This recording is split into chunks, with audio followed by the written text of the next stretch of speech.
Hello, everyone, Okay. and welcome to episode 7 of Stump the DPE. I'm Jim Pittman, your host, and as my co-host today, I've got Brian Gimrick. Go ahead and say hi, Brian. Hi. Great to Hi. have. Yes. Appreciate you helping out. So Brian's going to help field the questions. Anyone who's here with us live, if you have a question, go ahead and put a note in the chat. If you want to just say that you have a question, we can unmute you. We'd love to have you ask the question yourself. But one of the privileges of hosting today, Brian, is we get to start with your question.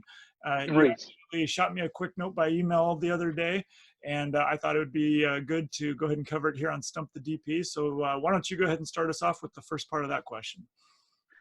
Okay. So one of the questions was if, it had to do with instrument ground instructor.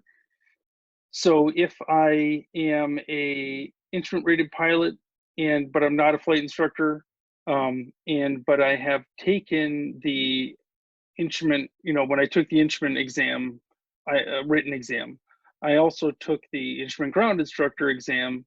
And the question was sort of, especially with all this stuff going on right now, maybe one of the things that I could knock out would be to complete the requirements for like the instrument ground instructor. Yeah, the question kind of came to what are the requirements? Like I've heard of Okay.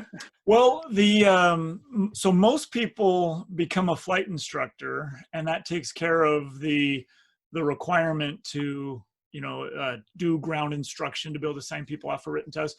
But I'm glad you brought this up, because a lot of people don't realize that anyone can meet the requirements to become a ground instructor, and you don't even have to be a pilot, actually. And a ground instructor is someone who is approved by the FAA to give the required instruction for particular certificates or ratings, and to endorse or recommend people for the written test, the FAA written test. So usually, in real life, the only time you're going to see someone that's a ground instructor and they're not a flight instructor typically is going to be in like a university program where someone's teaching a ground school, and they're probably a pilot but not necessarily staying current as a flight instructor. Maybe they never were a flight instructor, and but they become a ground instructor, so of course it all counts for the official FAA requirements. So let me go ahead and share my screen, and let's see, we'll do this one. Okay. And let's see, get my browser ready here. New tab. So let's go ahead and just start with FAA requirements of ground instructor. See what comes up if I can type.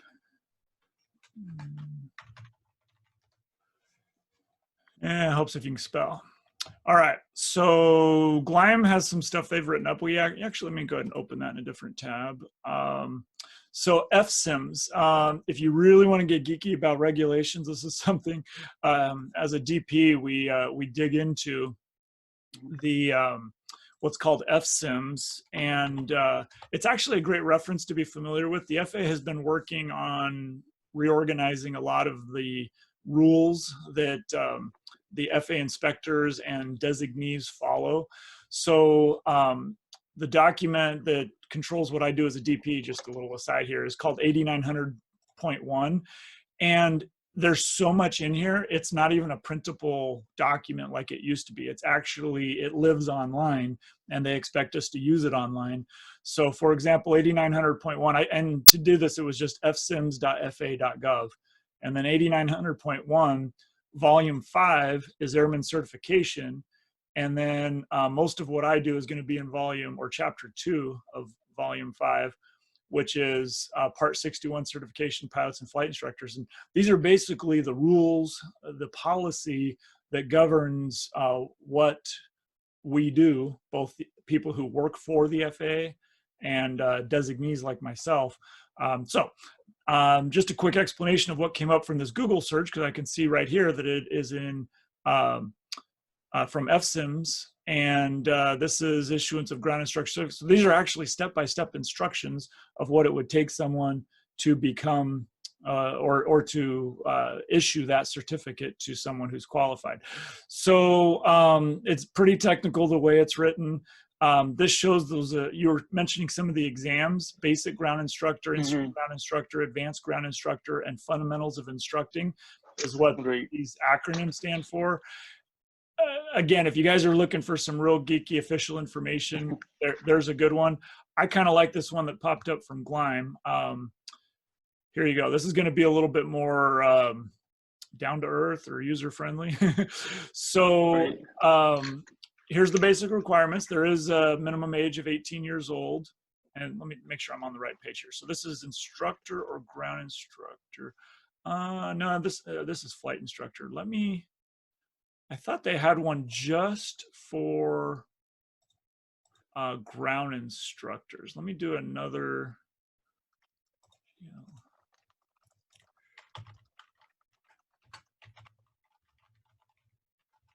Just ground instructors, see what I get.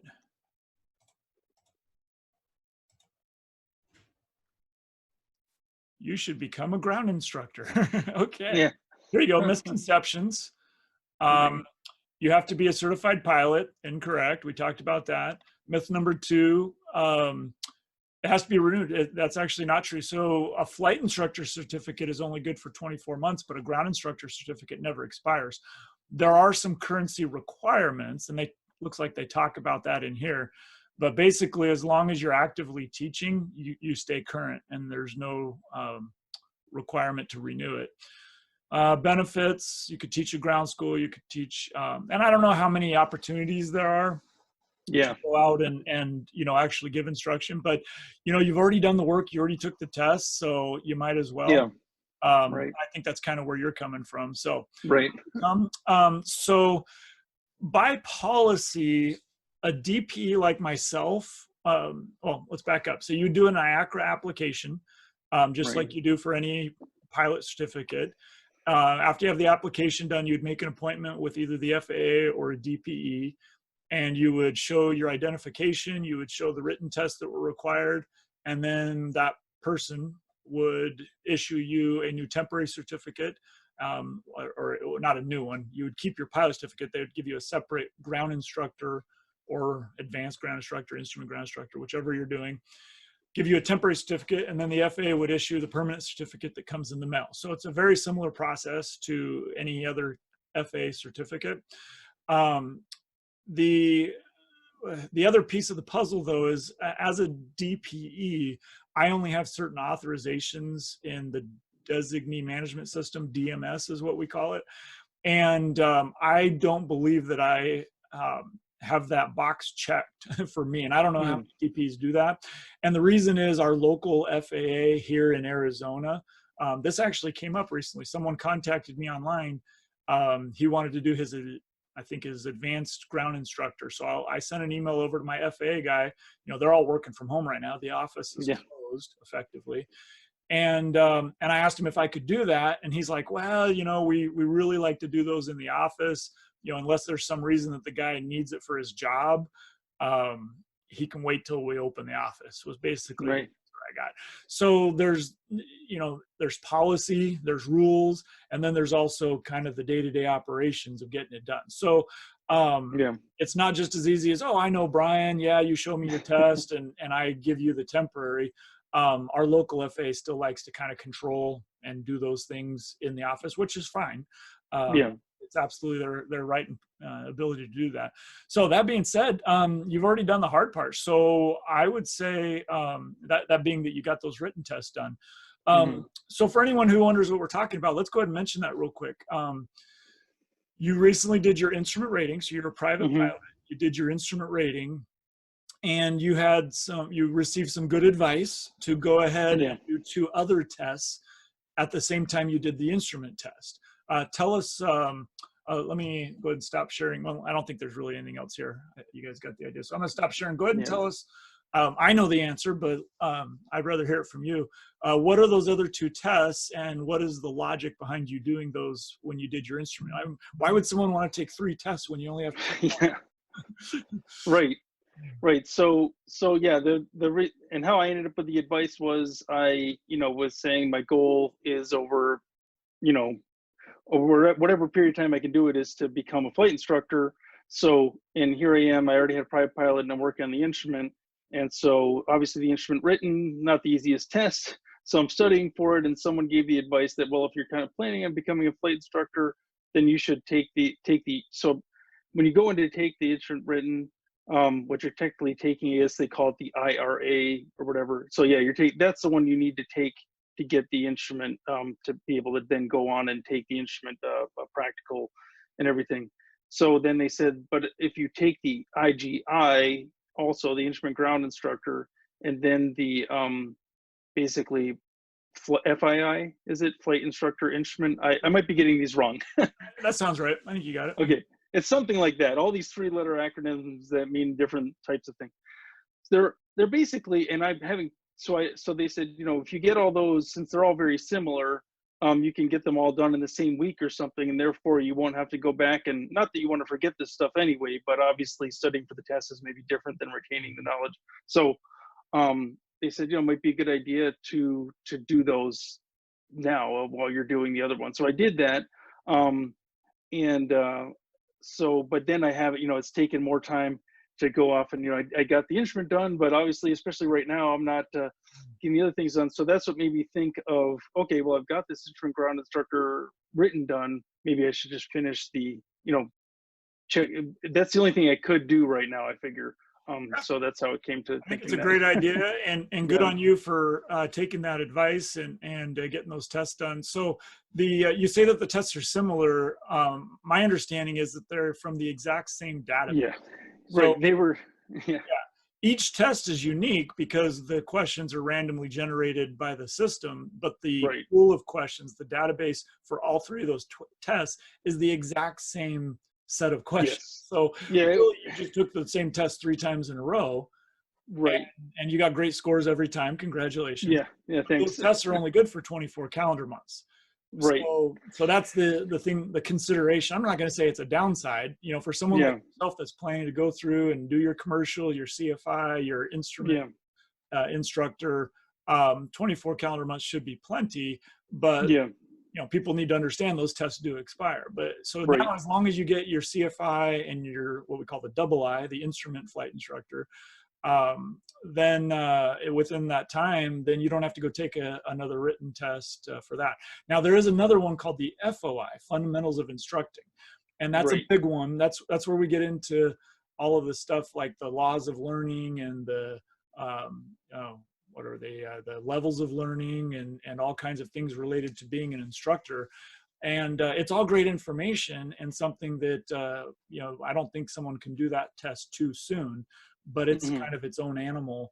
And to get all of those, when we were looking at that chart on the FAA website there of all those acronyms, one of them was the FOI, which is Fundamentals of Instructing. So that's another big one you have to look forward to. But after that, you basically have that in your commercial test. And those, I think, might even be similar. It's been a long time since I've looked into that. I bet someone on the chat knows. But anyway, so good. What you also had some other questions about counting time towards your commercial. Let's talk about that. Okay, so yeah, this one was interesting. So basically, I'm looking into the commercial requirements, and I've had found some information saying that a certain, the standard requirement is that you need 250 total hours plus all the other requirements, right? But my understanding is that's kind of like the standard is that you'd have 250 hours. But then as you read more things, you find out, well, maybe 50 of those hours could be in the simulator. But those things usually come with extra requirements and check boxes and everything. So that's kind of was my question was, so as you know, but I did some of my training for instrument in a, FAA AATD. It's of the Redbird, and a Redbird that's fully enclosed and all that stuff. So it checks the box of being an approved device. But I didn't necessarily need all those hours. So I also got plenty of hours in the plane and all that stuff to end up meeting the requirements for instruments. So sort of one of my questions was, let's say I have 25 hours in that flight simulator with an instructor, do those 25 hours count towards the 250 hours needed for commercial? So great question. For your particular situation, the quick answer is yes. That's the good. yay. And it's mostly good news, but this is a great discussion. Yeah. And don't feel bad that you're confused by it. Anyone else who's watching this, the FAA has changed the way simulator time is logged probably 5 or 6 times since I started flying in the early 90s. So Yeah. It's been difficult to keep up with. It's one of those things that as the technology changes, it's very difficult. I'm gonna adjust my light here a little bit. It's difficult for the FAA to change regulations to keep up with everything that's going on with the advances in technology. And they're usually several years behind. So it makes it a little frustrating, but let's go ahead. I'll share my screen again. And let's go look at, and get done with these ones. Let's just go right to part 61. So Title 14, part 61. And it's going to be around 129, if I remember right. I just noticed we got Russ with us in the hangar. Hey, Russ, wave. Got the beautiful Mooney in the background. Love it. Glad you made it. So subpart F is commercial pilots under part 61. And 129 is aeronautical experience. This gets a little bit cumbersome to look at, because most of us are doing airplane single engine land, and the part that is, that outlines what it takes for that goes from there to there. So that's everything that we need to talk about. In fact, one little trick is you can actually go ahead, I've got my microphone covering my screen here, and you could just copy and paste that into a notepad and say, okay, there's what we need to look at. But that's not everything, because after that, then it's got airplane multi-engine, which a lot, that's a pretty common one. I think they put these in order, like what's the most common. Then we got helicopter, and then you keep going, we got gyroplane. So there's all these different sections that have similar information, but different for each of these different categories and classes. There we got even airship, the FAA does it all. That was one thing kind of interesting, being in the airplane world.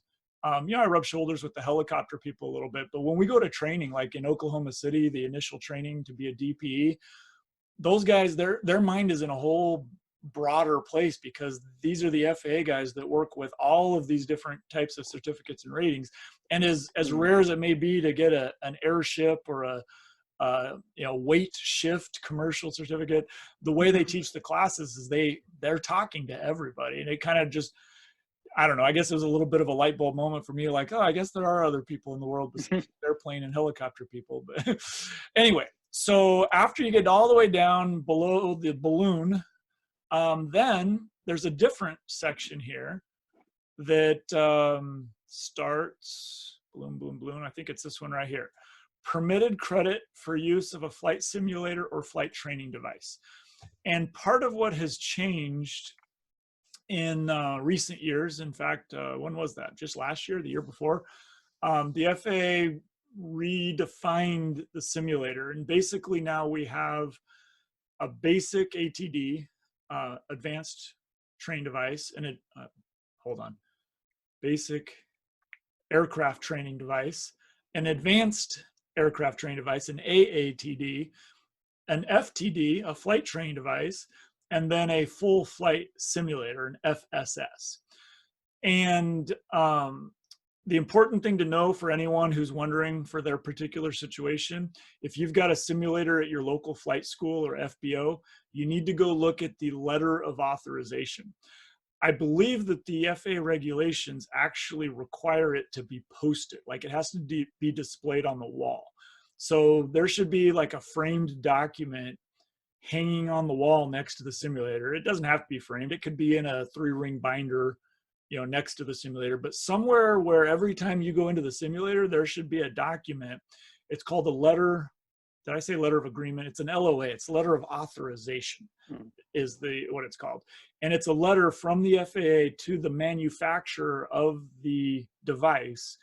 And not only does it say this device is approved, but it also outlines specifically what hours can be counted in that device.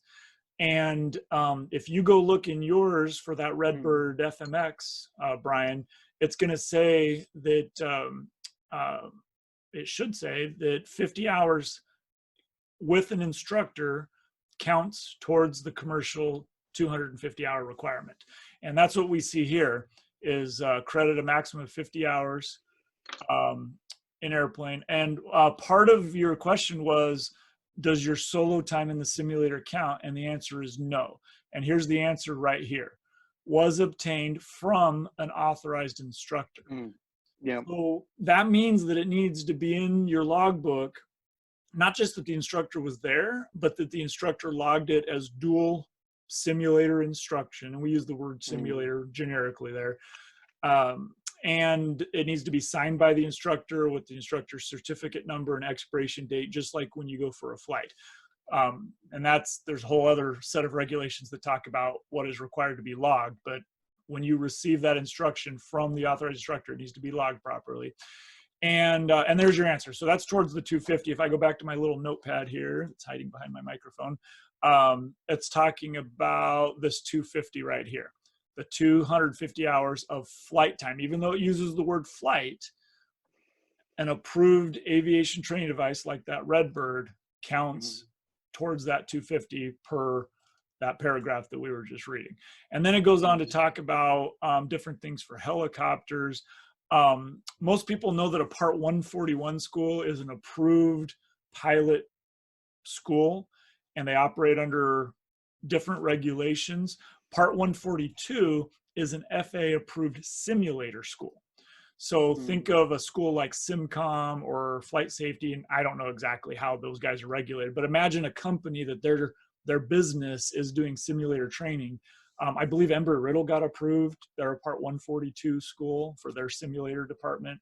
And there's certain benefits where they can do things with their flight syllabi and the training hours that come from that. But anyway, so just to tell you what 142 means, just think of a 141 school that's for simulators or with simulator training. And that's pretty much everything here. There's some other exceptions and things you can read down here. Here's where we find the definition of a technically advanced airplane. That changed recently. So yeah, the letter of authorization. In fact, I can probably just do a quick search for Redbird FMX letter of authorization. Look at that, it popped right up. And they may be different. You know, you need to look at the one for your machine, but here you go. In accordance, blah, blah, blah, January. Okay, here you go. Download the latest LOA right from their website. You don't even have to log in. There you go. There's what it looks like. So,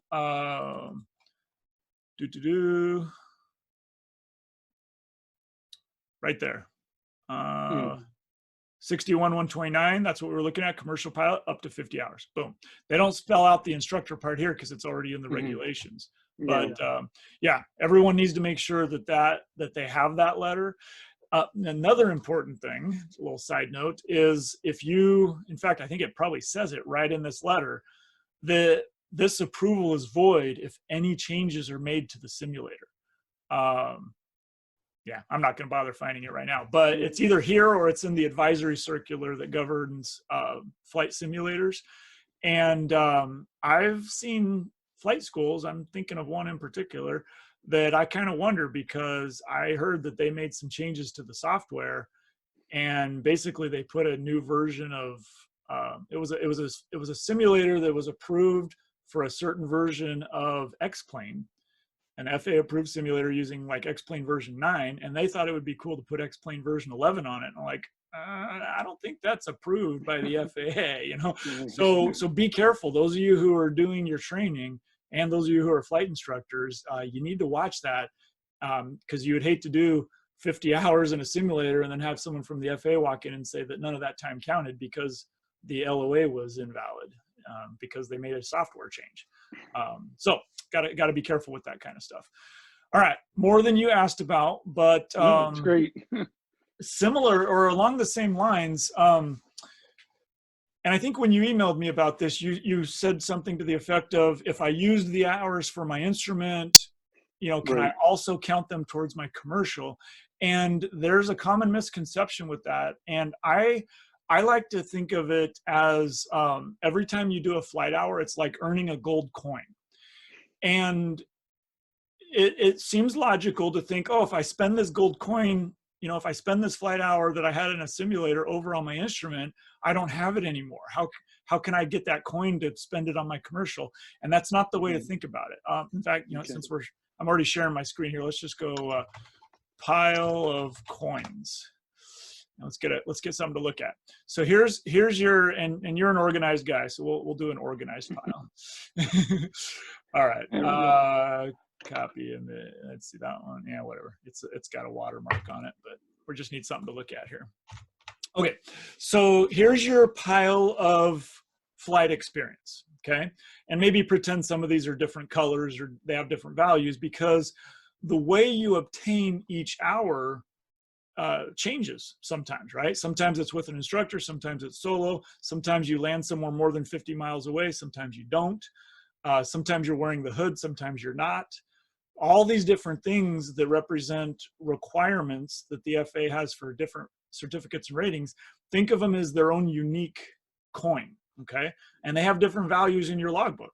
Sometimes you just go do touch and goes for an hour and you never go anywhere. That's not as valuable as, you know, some of these other specific requirements. Once you earn these coins, or once you have these hours in your logbook, they are yours to keep forever. They never expire, and you never give them away. So when you went on your instrument and you used, or I don't even want to say it that way. When you went on your instrument check ride, and I happened to be your examiner that day, and you showed me that you were qualified for that test, and you had X number of hours of hood time and X number of hours of simulator, you know, the Redbird AATD time, you did not give those coins to the FAA the day of your check ride. They're yours. They were always yours. I was just counting them. That's what happens at the check ride, is whoever's administering the test counts, takes a reckoning and says, yep, you've got at least the minimum. Thank you for showing me all your pretty coins. You keep them. Now let's go on and with the check ride. Now you go to your commercial check ride, and it's time to pull out your big chest of coins and show whoever's administering the test that you still have the requirements. So that's kind of the little metaphor, the analogy that I think is useful. So when you go back to look at part 61, and so here's another place of confusion. Let's go back to the top, talking about airplane. A different question that you did not even ask, but I will go ahead and bring it up, has to do with instrument time. Let me find it here. So we're in 61.129, and right here it says that to be a commercial pilot, and keep in mind that someone can go earn their commercial pilot before they do their instrument rating. There are specific limitations that are placed on that commercial pilot if they don't have an instrument rating, but it's perfectly fine for someone to do that. Usually someone who's going for their instrument in their commercial is on their way to some professional job. They're going to do both anyway. So the traditional way is to do the instrument before doing the commercial. But keep in mind that the reg is written without any assumption that the person already has an instrument rating. So there's a requirement here that says to qualify for the aeronautical experience for a commercial, you need to have 10 hours of training. I'm sorry, wrong paragraph. 10 hours of instrument training using a view limiting device, including attitude instrument flying, partial panel skills, recovery from unusual flight attitudes, and intercepting and tracking navigation systems. 5 hours of the 10 hours required on instrument training must be in a single engine airplane. Well, most people are going to do it all in a single engine airplane if they're going for this one. But just, you know, there's other people that have experience in other types of aircraft. So for many, many years, and I'll go ahead and admit, this was one of the things that I learned when I became a DPE. My assumption, along with everyone around me, was if someone has the instrument rating when they go for their commercial, we can automatically just check this box because clearly they have more than 10 hours. Yes and no. The new thing that I learned has to do with properly logging it. When you look at the requirements to become an instrument pilot, you look at the aeronautical experience, these specific items that I just read off from here to here, they are not spelled out like that in the instrument rating. We're talking about 61.65. They are spelled out specifically here in the commercial. What that means is when someone is doing their instrument before their commercial, somewhere in their logbook during their instrument training, the flight instructor should put in the comments that that training is specifically covering those items. And it doesn't hurt. You don't have to do this, but it makes it easier for the examiner the day of your commercial check ride. If you go ahead and put a little asterisk or something to flag it, and in the remarks of your logbook during your instrument, have the instructor go ahead and put that this is for 61.129. What that means is you're not double dipping with the gold coin. Remember, you earn the gold coin, it's yours to keep. We're just giving it more value by documenting during your instrument training that we're also getting a head start on your commercial training. Does that make sense? Yes. So by having that logged properly during instrument training, not only does someone get their instrument rating, but then months or weeks or whenever later they go for their commercial check ride, they can easily show the DPE or whoever's doing the check ride that they have that 10 hours of training specifically logged per 61.129. And so that was news to me. I admit it when I did my DPE training. And there you go. So little detail there that a lot of people probably breeze past, just like I did for a lot of years. So, all right. Does that coin analogy work? Does that make sense of how we're saying you don't spend them? Yes, makes a lot of sense. Yes. Good. Yes. All right. Was there anything else on your question, or did we cover it all? That was pretty much it. The other thing was a little bit related, although, looking at those things makes me think of this, is that I think nowadays the plane with the G1000 with a 2-axis autopilot, is that what's now considered a technically advanced aircraft? That was mentioned in there as well, right? The Right. 10 hours in a technically advanced aircraft. Does that include those G1000 with autopilot now? Yeah, stand by. I lost my control bar. Okay. Share. Yeah, sorry, I shouldn't have let you close it. No, that was fine.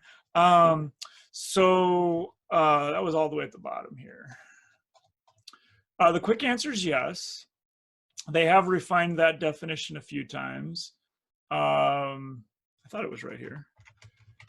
Advanced, right there, technically advanced airplane. All right.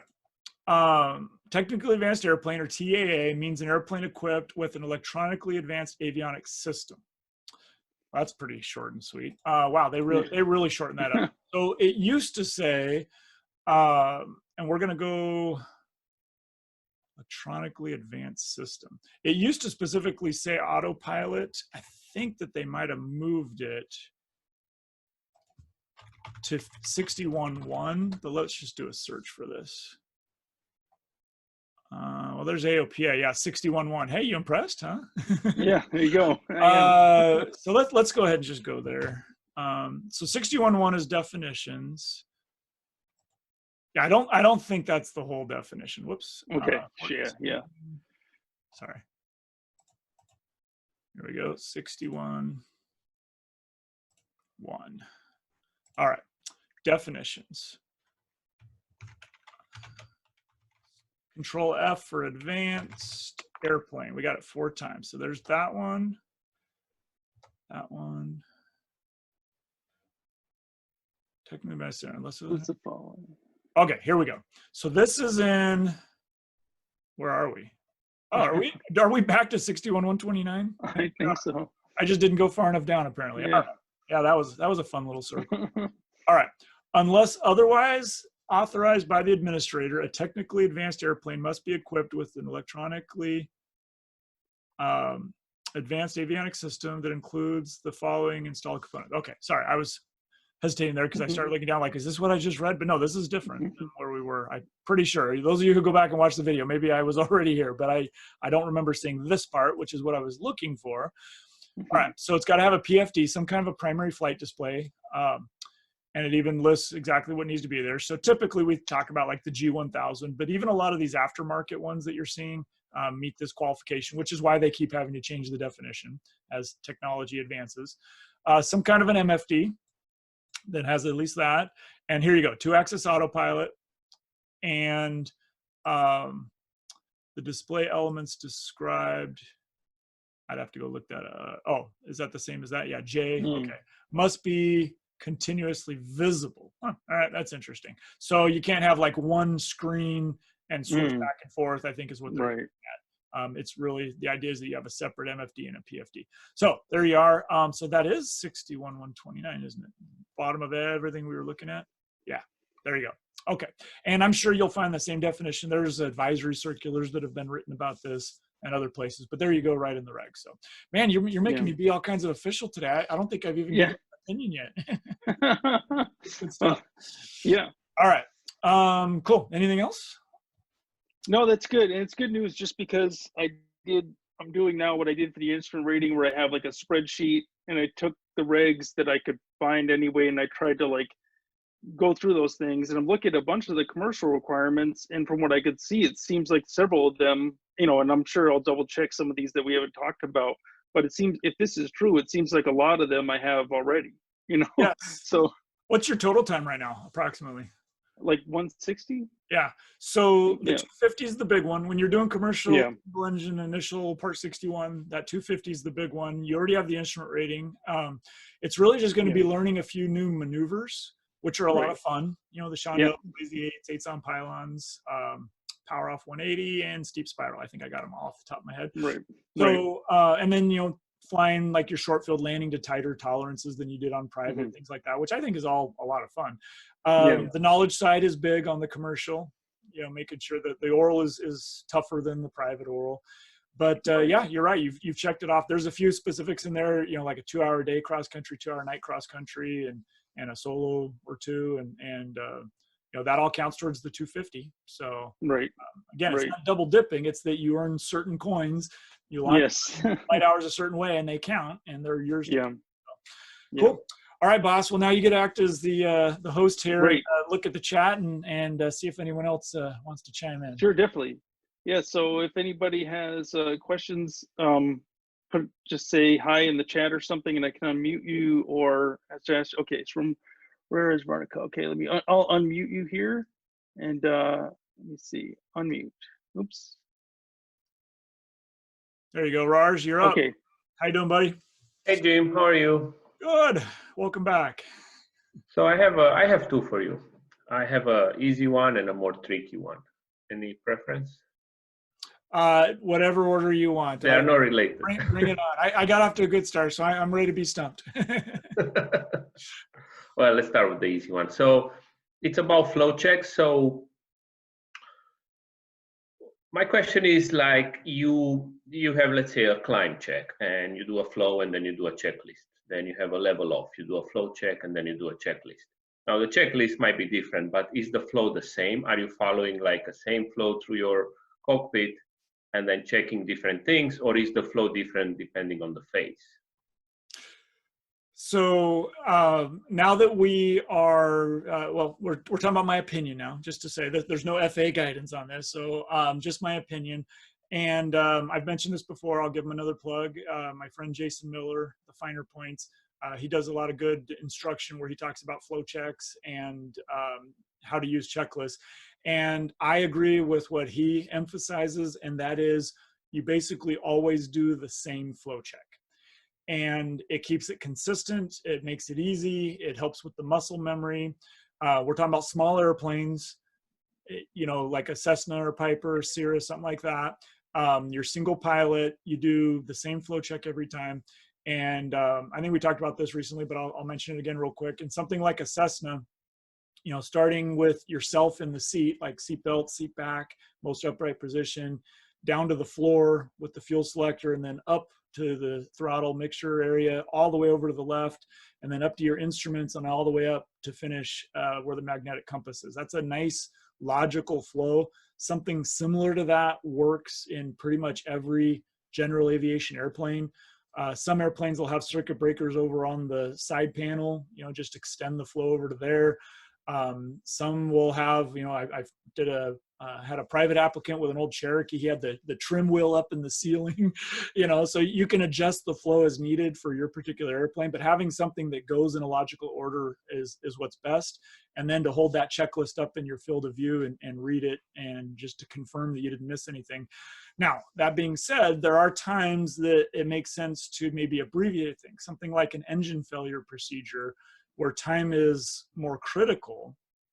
It might make sense to just do sections of the flow. Like, I really don't care about the compass. I really don't care, or maybe at first I don't care about the seatbelt, but later when I'm doing the secure the cockpit part of the procedure, now I really want to check the seatbelt. So you can kind of chop it up the flow a little bit, but whatever parts you're doing, I think they should always be in the same order. And honestly, it doesn't matter whether you start with your seat and end with the compass, or start with the compass and end with your seat. You could go either direction. Some people might just feel better about doing one over the other. I would just say, maybe consider the ones that are the most time critical, like an engine failure. What makes the most sense? Do I want to check, the fuel selector before or after the carburetor heat? And maybe if you feel like one makes more sense before the other, maybe carb heat, I want to go first because I know it's going to take time for the heat to get in there. So maybe I want my flow to go that direction. Whatever.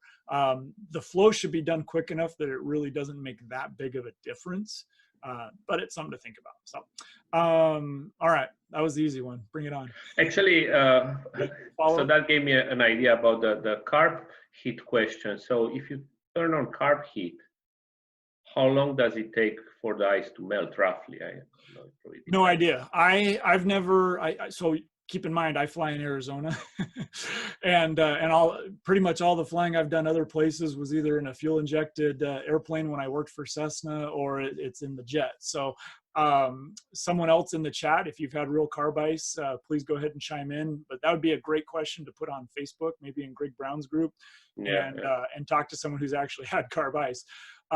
So that being said, just the logic of it, we've got ice stuck to the inside of the carburetor. We're putting warm air into there. It's not going to be instantaneous. Imagine putting a blow dryer on an ice cube. It's going to melt, but it's going to take time. I would not, what you would expect to happen instantaneously is that it's going to run rougher at first, because the warm air is immediately going to make it more rich because the air is more thin or less dense. So by going carb heat on, you're probably going to need to lean the mixture if you've got a rough running engine. If it's a dead engine, you're probably going to go rich trying to restart it. Anyway, so good question. I'm gonna unmute Russ Gill here. He's in the chat.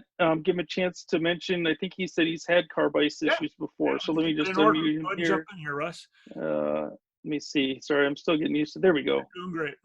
Russ, you should be on now. Hopefully it's not too loud. Hopefully you can hear me all right. We got you. I got a poor man's background right now. You gave up on the green screen and drove to the airport. I did. Actually, I decided I'd be able to knock out a couple hours of flight before we had our call today. And by the time I got back from Wickenburg, it was like 5 minutes till the call. So I thought I'll just set up here, which worked out perfect. Nice. Yeah, I know a couple times we've gotten the carb ice, learning up in Minnesota. I actually flew out of a flying cloud up in near the Twin Cities.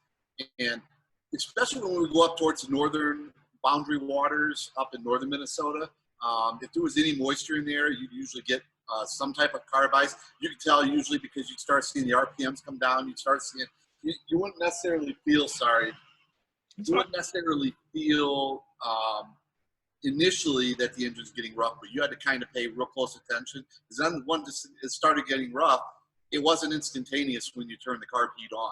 You turn the carb heat on, and it would actually run a little bit rougher. The RPM would drop a little bit more, but then it would start clearing up, and then it would steady out. Usually we would leave it on, and that was obviously part of the checklist. The carb heat was on every time coming in for landing. So Very good. I don't know if I got the question fully. That's perfect. So I'm curious, when did your instructor teach you when you turn the carb heat on and it gets a little rougher, would they have you lean the mixture a little bit? No, I don't remember that. Now it's been, like you said, I've been here in 13 years in Arizona, so I probably got out of that habit. I don't remember having to lean the mixture, to be honest with you. I mean, a little rich is always better than too lean, for sure. But my understanding is that additional roughness when you turn on the carb heat is just because you're too rich. So it seems logical that slightly leaning it out should smooth it back out, and while you're waiting for the ice to melt. Then, of course, once the ice is gone, if you do turn the carb heat off, you'd have to richen it back up. But anyway, just something to think about. So thank you for jumping in there, Russ. Appreciate it. Back to you, Rars. What do you got? All right, so I'll ask you the second one. So this is a bit more fun question, and I think it's pretty interesting. I learned about it from a FAA safety seminar. And the question goes like this. How long, in a non-pressurized cabin, how long can you be over 14,000 feet MSL? So we're talking a legal answer, not necessarily legal, yes. Smart to do. Not smart, illegal. All right, very good. Well, if you didn't see it, I did just post my altitude chamber video in Greg Brown's site. So you did see that. For anyone else watching, it's on my YouTube channel. So that's an oldie and a goodie. Sorry for the bad video quality, but this was several years before GoPro was invented. Just keep that in mind. Anyway, so I've got a little bit of experience with high altitude operations and training and whatnot. So off the top of my head, see if you stump me on this, and we'll go look it up. Oxygen requirements for required crew members. You can go to 12,500 with no requirements for oxygen. Of course, we're talking a Part 91 operation. It changes with other types of airline operations and pressurized aircraft and all that's a whole nother ballgame. So non-pressurized aircraft, 12,500. To go above 12,500, you can do that without supplemental oxygen. The required crew members can do it up to 30 minutes.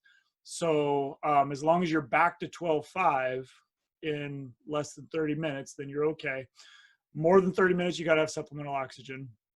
And then 14,000 feet is where we say if you're going to go above 14,000 feet, so saying it's been less than 30 minutes, but you want to keep climbing, then the required crew would have to have it above 14, and passengers need to have it made available above 15.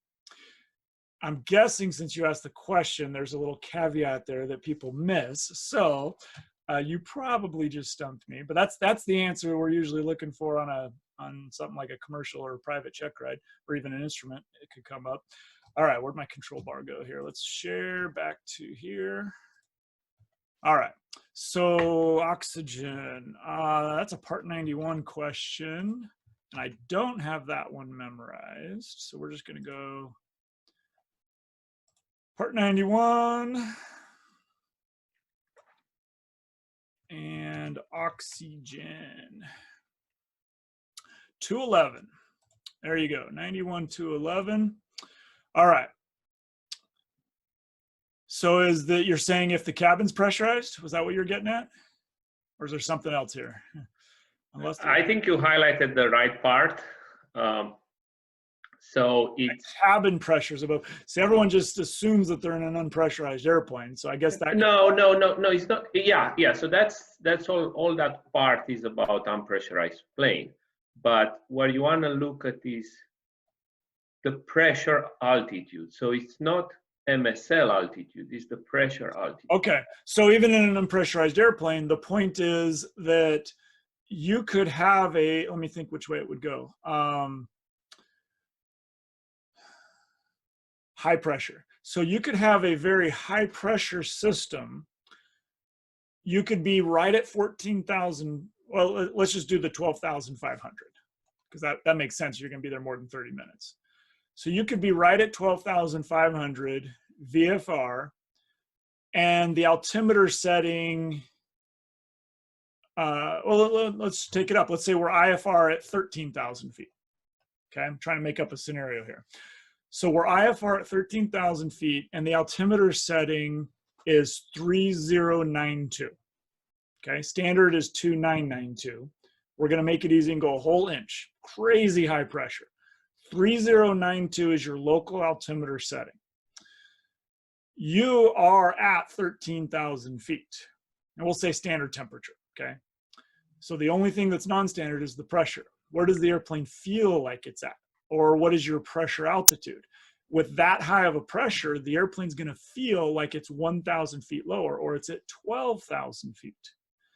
And your body is going to feel like it's at 12,000 feet because that's the actual pressure because we're flying in a high pressure system. If you are there at 13,000 feet, your altimeter is correctly set to 3092. If you were to put in 2992 in your Colesman window, it would show your pressure altitude, which is 12,000 feet. And you would be perfectly legal to fly there all day long because the rule says it has to do with the cabin pressure altitude. That's what you were getting at, right? Exactly, yeah, you got it. You like that scenario right off the cuff? I figured it out. All right, so good point. Yeah, people always just say, you know, they think of it like it's their cruising altitude, but it really is pressure altitude. Now, it could go the other way. If you're flying in a very low pressure system, then you might think you're legal at 12.5 or even 12,000, and you're not legal because you're in a low pressure system. You, the airplane, all feel like you're something higher, and hypoxia would come on more readily. So now, all of that is a legal answer. Remember, just because you can do something doesn't mean you should, and hypoxia is one of those where it's better to play it safe. And I recommend everyone get a pulse oximeter. You can get them on Amazon for less than $30, maybe less than $20. You can get it, still get a good one. And it's one of those things, you just put it on your finger and it tells you. It's not the only thing that'll tell you whether you're getting hypoxic, but for the most part, a healthy person should be somewhere in the mid 90s. And if it goes less than 90, this is just from my own experience, okay? I'm not a medical doctor, but anything less than 90, you should definitely be thinking about descending and or getting supplemental oxygen because everyone reacts differently. But for most of us, one of the first symptoms of hypoxia, besides our night vision, is mental confusion. And it's very similar to flying when you're really tired or, you know, of course, being intoxicated. Hopefully nobody would try flying when they're intoxicated, but think of even, you know, being on a lot of cold medicine, your brain just kind of slows down. That's one of the first things that happens to most people. And having that pulse oximeter to put on your finger is a great addition for your flight bag. As long as we're talking about it, let me jump on my soapbox about something else that's become a bit of a pet peeve of mine. And that is when people say that the reason we get hypoxic at high altitude is because there's not enough oxygen. That is not the best answer. It might be an okay answer, but it's not the best answer. The composition of the atmosphere is the same whether you're at sea level or whether you're at 25,000 feet, meaning the percentage of nitrogen, oxygen, and other gases, it's the same percentages. What changes is the pressure. And there is plenty of oxygen at, let's just pick 18,000 feet, okay? When you go to 18,000 feet, there's plenty of oxygen in the atmosphere, but the pressure is so low that when we breathe the air in and it goes into our lungs, there's not enough pressure to get it to go through the membrane in our lungs to get the oxygen into our blood. That's the reason we get hypoxic, or hypoxia is because of a lack of pressure, not because of a lack of oxygen. So the real sophisticated masks, like what we have in the airliner or military grade oxygen mask, actually does what's called pressure breathing, where it uses air pressure to shove the oxygen into your lungs to get it to go through that membrane. If you don't have pressure breathing, you know, and I mean, just go look at some of the documentaries about, you know, climbing, you know, Mount Everest or something like that. There's a reason they have to go so slow and let their body acclimate, is because even if you're breathing 100% oxygen, if it's not pressure breathing, most of that is, it's going into your lungs, but it's not getting into your blood. And there's a big difference between that. So if any of you watching this ever do a check ride with me and we talk about a scenario where you're flying up high and you're worried about hypoxia, the best answer is that hypoxia is because there's not enough air pressure to get the oxygen into your blood where it's needed. And there you go. Related one, that's probably also a pet peeve if I'm being honest, is this whole thing about needing supplemental oxygen more at night than during the day. And I get some really weird answers on that. I don't think the textbooks do a good job outlining it. I guess I can stop sharing my screen here. The reality is, most people learn about the rods and the cones. It's important to know, our cones are our sharp center vision, mostly used during the day. Our rods are our off-center, mostly black and white kind of vision, or the grayscale. And those are more effective at night. Well, again, I get some weird answers about night and day. So I'll just give you the simple answer. When we're flying during the day, and we're anywhere above, well, the FAA recommends at night that you use supplemental oxygen as low as, I think, 5,000 feet. So let's just double that and say 10,000 feet. When you're flying along at 10,000 feet, everybody's different, okay? There's a lot of factors. Even a certain person can react or be susceptible to hypoxia very differently on any given day. So I understand there's a lot of variables. Let's just take the average person on the average day at 10,000 feet for several hours. Your rods are most likely hypoxic. Well, during the day, we don't care. That's the key, is that you're flying along during the day, you're using your cones for your daytime vision. At 10,000 feet, your rods are probably hypoxic. For a lot of people, even at 5,000 feet, your rods are hypoxic. See, different parts of your body get hypoxic before other parts of your body. And the rods need a lot of oxygen to work, so they are hypoxic during the day. What changes at night is that we care. So you're on this long cross country, you're at 10,000 feet, it's close to sunset, your rods are hypoxic, we just don't care. Now the sun goes down, it gets dark, all of a sudden we care. And most people, if you have supplemental oxygen and you put that on at night after letting your rods be hypoxic, and you're looking at something like a sectional chart or even your iPad, and you take that first breath, it is amazing how much things light up. You can't really tell it on that video I was telling you about the altitude chamber, but you can hear us talking about it. There's a section in there near the end where that's exactly what we did. We went to 18,000 feet, we went off oxygen for a few minutes, and I'm looking at this chart, and my vision's adjusting, and it was something like a sectional chart with different colors. And I'm like, yeah, okay, it's kind of dark in here, but I'm looking at it, it still looks pretty normal. And then as soon as I put that mask on and I took that first breath, it was like someone put a flashlight over my shoulder. It was amazing how much came back just from a couple of breaths of oxygen. And that's the whole point of the demonstration, is your rods are really hypoxic, and you don't have to be at 18,000 feet. The guy narrating mentioned that in the video. Even if you're just at 5,000 or 6,000 feet long enough, you can get just as hypoxic. So a little bit of a soapbox there on a tangent. Hope that is helpful. But any more to your question, Raj? We're good? Cool. We got the thumbs up. All right. Back to you, Brian. What else we got coming in? Okay, sure. So let me see. Do we have any more questions here? Anyone want to just say hi in the channel and I can unmute you? Or we're close to we're getting close to the end, so yeah, so we can start tying it up if everyone's done, but I'll let you look through that box there. I have one quick follow-up. Hopefully it's quick, I don't know, to the question. So if no one has something, I'll give them a second. All right, I don't see anything yet. So oh, someone has one. Okay, good. All right, sure. All right, Sonia, here we go. Got to hear from Sonia. Yeah, so I got to hear from Sonia. So yeah, there we go. Should be unmuted. Hello. Hello. Should be a quick one. This is regarding icing and the pilot reports. So understand the grading and trace and severe is pretty easy, but when it comes to mild or moderate, by definition, one is differentiated from the other one as to what would happen if it stayed longer in that condition. I certainly wouldn't want to hang around long enough to see whether it's one or the other. Why did they choose that way of defining it? Oh, if you're going to start asking questions about why the FAA does things that they do, boy, we're going to need to have a whole nother discussion. So let's, this is a good question, though. Let me, I swear this keeps hiding my controls. All right, found it.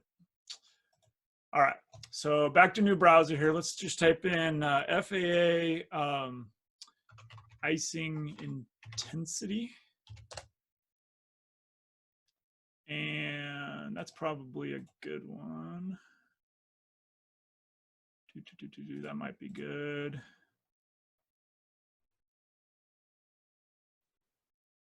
That's not official. Let's see what we got here. Well, this is an FAA website, so that'll work. They even have pictures. All right. So let's let me know if you see anything here, Sonia, that is different than what you're looking at. This looks like a course from the FAAsafety.gov website.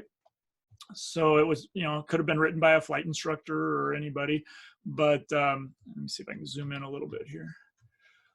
All right. There's other places you can find the official definitions, like the Aeronautical Information Manual. So so we have trace, light, moderate, and severe, and you were specifically talking about, tell me again, which ones? Oh, you're muted again. Oh, there you go. You're up. So mostly between light and moderate, because for both the definitions, what would happen if you hang out for any amount of time? And I don't think anybody would stay there until it kind of becomes hazardous. If light continues. Yes, good point. So really what you're getting into is more of a risk management question, pilot decision-making question, which is good. That's where the discussion should go pretty quickly. The FAA had to come up with definitions that could be used for all different types of pilots and all different types of airplanes. And I, for one, am glad that I was not invited to the meeting, besides the fact it was probably before I was born, where they started talking about this, because it gets tricky, right? To figure out, like, well, how do you can't do it by thickness of icing. That might be the most scientific way, but a pilot's not going to be able to figure that out from the cockpit. So we got to come up with something that the pilot can do. And it's still somewhat subjective. I can tell you, flying the jet, I think I've mentioned it before, we have a sensor that hangs out the side of the airplane that senses ice, and a light comes on in the cockpit. Well, is that a trace? Is it light? Is it moderate? If we can't see it up on the windshield, like on the windshield wipers, then we usually just report it as light. Maybe it was a trace. I don't know.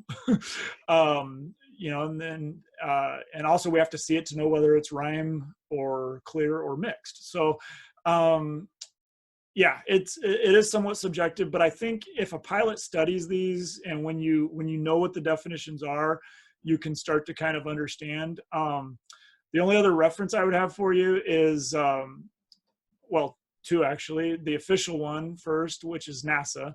They've done a lot of great research about ice. If you just go search for FAA, NASA, ice, you're going to come up with all kinds of great stuff. Maybe that'll give you some information that helps to understand. Then the non-official one is actually the flight Brian and I did. So if you go to my YouTube channel, I think we called it Brian's First Time in IMC. And our co-host today, Brian, and I did a short cross country where there was no forecast icing. There was no air met for icing. We knew we were going to get close to the freezing level, if not above it. And we looked at it and we knew that we could always turn around and go back to our home airport. And so we thought, you know what, let's go get some experience. So we're perfectly legal. It was not known icing conditions.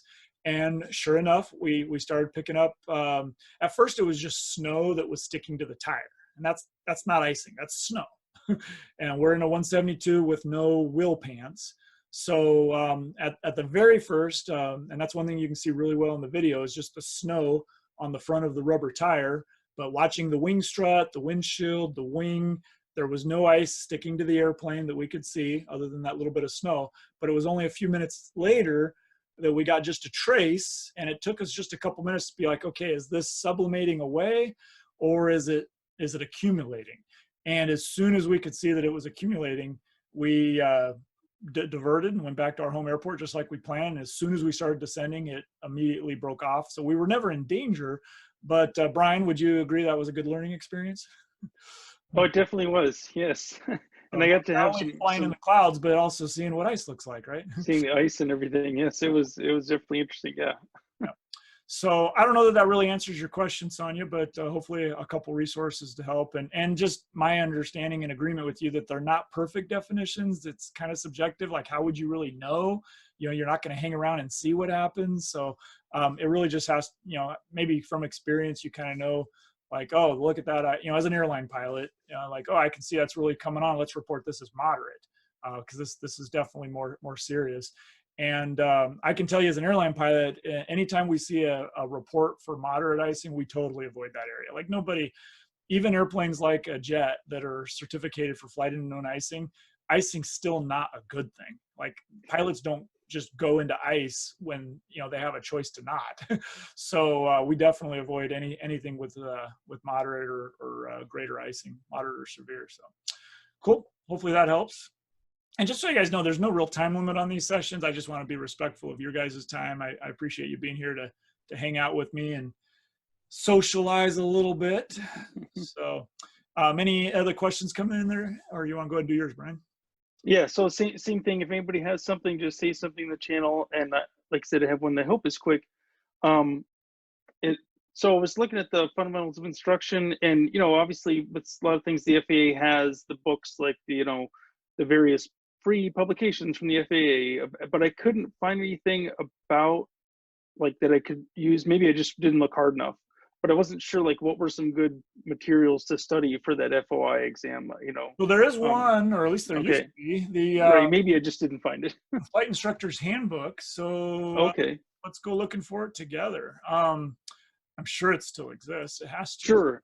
I think I was probably, yeah, maybe I was too focused on looking for the written, but that would make sense that this would be a good study guide for that. Yep. So I guess that's what it looks like these days. Let's, I guess it's called the Aviation Instructor's Handbook now. Okay. And that's the reference 8083-9 alpha. And this came up on the FAA's website, so it should be the latest version. 228 pages of fun. And just one of my favorite ones that I mentioned recently is the levels of learning. Okay. And there's all kinds of stuff on levels of learning. Looking for the chart. All right, maybe it won't come right up. So we used to have the chart that shows it like a staircase, but that's okay. Anyway, all kinds of good stuff in here. One of my favorites, besides the levels of learning and helping people understand they need to get up to the application correlation level, is the definition of learning, which I've used in other places in life, like as a parent. And it is the best concise definition of learning that I've ever heard. And that is, and it should be in that book, learning is a change in behavior as a result of experience. And I just love that. It's short, and sweet, and true. And, you know, people, you know, anytime a student is like, oh yeah, I already learned that. Really? Have you learned it? Because I'm not seeing the change in behavior. Right. It's great as a parent, right? It's like, let me give you some experience that you can have a change in behavior. This is called learning. You know? So yeah, be careful. This is with this ammunition I'm giving you. But yeah, so there's all kinds of good stuff in there that can help you both as a flight instructor and as a parent. So there you go. Great. Okay, good. And I'm just noticing here, looking at everyone's pictures, everyone looks nice and tanned, and I look like a ghost. I need to work on my light a little better here. So, and I also noticed I've got this lined shirt on. That's, what did you call that earlier? Dithering? Yeah, some kind of dithering or something. I'll be careful what shirts I wear in the future. But hey, guys, I appreciate you all hanging out with me. Any final questions come in? Did anyone want me to come? Nope, I don't see any new ones. So. All right. Well, this was fun. Good session. Thanks for letting me talk about airplanes, get my my therapy. And I have not made any decisions about going back to doing check rides or flight training. I'm hoping that the governor of Arizona is going to come out with something to get our state back up and running. And so, you know, I want to follow the the local guidelines and be a good example. So next week, this Tuesday, Saturday thing is working pretty well for me. So if you want to tentatively kind of plan on Tuesday, Saturday, I'd love to have you guys come back. But I'll get that announced on Greg Brown's group. And I've got a pile sitting right next to me here on the VCR. I've got a pile of old tapes that I found. Yeah, you guys are nice enough to be here. I'll give you the quick, the ones that you'll probably be seeing soon. I don't know if I'll make this one public. I don't know how exciting it is for other people, but I did radio controlled airplanes before I got into flying airplanes. 1991, New Year's Day, flying radio controlled airplanes with my older brother. I found the same year, November of that year, for my birthday. So let's see, I was born in 75. So I think it was my 16th birthday. My dad got me a gift certificate to for an airplane ride. And when you guys see this thing, well, here, give you guys a quick sneak peek. This is the behind the scenes. I was literally just working on it this morning. And don't worry, this won't take much time. It was actually an ultralight. Can you guys seeing that? Oh yeah. Well, there's Jimmy. Actually, I think I switched to Jim when I was about 14. So there's Jim with my dad's big old camcorder. That was my very first airplane ride ever out of Glendale Airport. And not only did I find these still photos, but I have the video that I took with that old camcorder. It was one of those old ones where you had a separate case for the VHS tape and a wire running to the actual camera. Crazy video. Most of the flight was 10 feet off the ground, out over the cotton crops west of Glendale. I mean, looking back, apparently it was exactly what I needed, because it was a few months after this. Actually, maybe I was only 15. Because I was 16 when I started flight training the following October. That was 92. Yeah, no, I guess. Anyway, so he didn't scare me, but looking back, this guy was crazy. Well, I've got the tape of it, but I want to like narrate the beginning and share a little bit of this. So I don't know if anyone would care to see it, but I'll be posting my very first flight in that thing. And you guys saw the aerobatic one. I got that one done this morning. And one I probably won't share. When I was like 18, 19 years old with my girlfriend, we did a flight to Sedona. That's probably not that exciting for anyone else. Rollerblading, oh boy. I don't know if I want to put that one on the internet. But anyway, so that's what I'm working on here as I'm quarantined or sheltering at home or whatever we're calling it. So thank you again, everyone, for being here. This was fun. Enjoy the rest of your weekend, and we'll talk to you guys soon. Oh, we might have one more question. Oh yeah, you got a question, Russ? Yeah, Jim. Please. A couple things, and I'm not sure. I'm not sure if this needs to be on the recorded version or not. But I don't know if you've been seeing the Josh Flowers AQP process over the last couple of videos that he's been doing. That may be something you want to look at. Is he the Aviation 101 guy? Yes. I don't regularly watch his stuff, but the little bit I've seen is good. I know what AQP is because I'm in it at my airline. So go ahead with your question. So he's partnered with, and forgive me, the name has escaped me right now. But he's partnered with an airline flight instructor, basically, that works with airline pilots. And they're talking about the difference, obviously, between the training of airline pilots and GA training, and obviously the goal of bringing down Dan Dyer. Thank you, Lars. But you sure it's Josh, or you think of the stuff that Flight Chops is doing? No, I don't know if Flight Chops is also involved in it. I think there was a couple of them that were doing it. But Josh, if you get a chance, take a look at his most recent one. He was talking about aborted takeoffs. And, you know, immediately, I mean, he showed an example when he was a little bit younger, and he was in I think a 172, and he had to abort takeoff and everything, and was able to land. But your video, your Ercoupe video that you had done with that aborted takeoff, actually 2 of them, was amazing. Was amazing. And I think that it would benefit you to take a look at least the most recent one that he did, the AQP, talk about the aborted takeoffs. Not only would yours be a great example for him, but you followed everything exactly what he was talking about. It was just a perfect demo of a real one. Cool. I appreciate that. I'm getting an echo all of a sudden. I'm not sure who that's coming from. I will definitely leave that on the recorded part so that other people can go check it out as well. And yeah, it might be the same thing. I saw, I don't watch all of Flight Shop stuff either, but I had seen he was doing some stuff along that whole train to proficiency AQP kind of model. And for anyone that doesn't, do I even know what it stands for? It's one of those things, we just call it the AQP. I think it's Advanced Qualification Program. Maybe not advanced, maybe just aircraft qualification. I don't know. But it's basically training to proficiency, not just pass fail every test. And so there's different rules that the FAA allows to be followed for someone who's got an approved AQP program and whatnot. Most airlines are doing some kind of AQP. So if we're talking about the same thing, it's a retired airline pilot. It's basically bringing those concepts into the general aviation world. And, you know, that's good. In a lot of ways it's new, in a lot of ways it's not new. The FAA has been trying to do the same thing with the wings program for many years. It just hasn't really caught on the way that we all wish it would. So, you know, as far as training to proficiency and, you know, training as much or as little as is needed for that particular pilot. So, so thank you. I appreciate the recommendation. I'll definitely go check that out. And yeah, anything else, Mr. Brian Host? Are we good? I don't see any more questions, so I think we're good. All right. Well, thanks again, everyone, and we'll talk to you soon. Have a good one.